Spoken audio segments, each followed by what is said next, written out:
আজ তোমাদের অযোধ্যা পাহাড়ের রাম মন্দিরটা একটু ঘুরে দেখাই। তো শুরু করা যাক আজকের ব্লগটা। হাই, আমি সঙ্গীতা। আমার একটা নতুন ব্লগে তোমাদের সকলকে স্বাগত। আপার ড্যামে ঘোরার সময় দেখো এখানে কতটা সুন্দর লাগছে এরিয়াটা। তো এখানে কয়েকটা ফটো তোলার পরে একটু দেখলাম যে তার পাশে আর একটা দেখো খাইর মতন জায়গা আছে। বলতে গেলে সেই জায়গাটাও খুব গভীর ছিল আর খুবই সুন্দর ছিল। তারপর দেখলাম একটা আইসক্রিমওয়ালা এখানে আইসক্রিম বিক্রি করছে, কিন্তু সত্যি কথা বলতে এখানে আইসক্রিমের দামটাও কিন্তু খুবই সামান্য ছিল। এত সুন্দর একটা আইসক্রিম দেখো, তার দাম মাত্র হলো 20 টাকা করে, যেটা আমরা এমনি নর্মাল দোকানে এরকমই দামে পাই। এমন না যে অযোধ্যা পাহাড়ের ওপরে তুমি জিনিস কিনছো মানে খুব বেশি দাম, এমন কিন্তু কোনো ব্যাপার না। তারপরে এই স্পটটা কিছুক্ষণ থেকে দেখো এখানে গাড়িতে বসে পড়লাম। এবারে একটা জায়গা এখানে তোমাদেরকে বলি, পাহাড়ের ওপরেও একটা গ্রাম এলাকা আছে, তার নাম হলো কুশলপল্লী।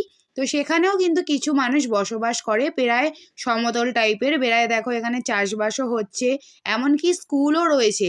মানে আশ্চর্য একটা ব্যাপার। তারপর দেখো এখানে একটা টিউবকলও এখানে তোমাদেরকে দেখালাম।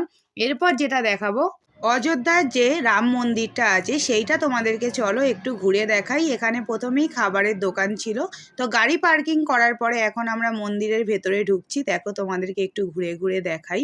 তো এখানে চারপাশটাই আম গাছে ভরা ছিল, আর পাশে একটা বাড়ির কাজ হচ্ছিল, প্লাস এখানে বসার জায়গাও রয়েছে। কেউ যদি চায় কিছুক্ষণ এখানে বসেও সময় কাটাতে পারে। তো খুবই শান্তি আর নিরালা আর কি জায়গাটা। তো প্রায় অনেকটাই হাঁটার পর দেখো আমরা এখন মন্দিরের কাছাকাছি প্রায় পৌঁছে গেছি। অযোধ্যা পাহাড় মানেই হলো রামের কথাই মনে পড়ে সবার আগে। তো রামায়ণ যে লিখেছিল বাল্মীকি, তো তাকে দেখো এখানে খোদাই করে কত সুন্দর করে নকশাটা করা হয়েছে। আর এই সামনেই একটা তুলসী মঞ্চ আছে, যেহেতু আমরা সবাই জানি যে রাম সেই কৃষ্ণ, সেই সব কিছু আমরা এটাই বুঝি।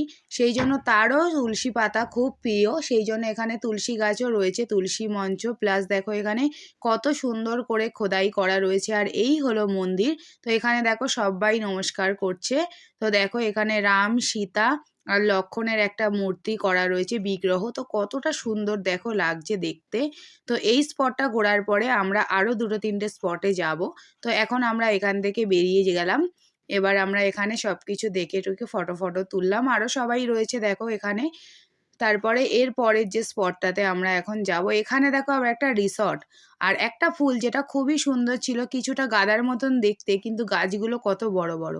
আর এই স্পটটার নাম হচ্ছে মার্বেল লেক। মানে আমাদের যে ঘরে ইউজ করা হয় সেই মার্বেল এটা নয়, ওরা বললো এটা কালো টাইপের একটা মার্বেল।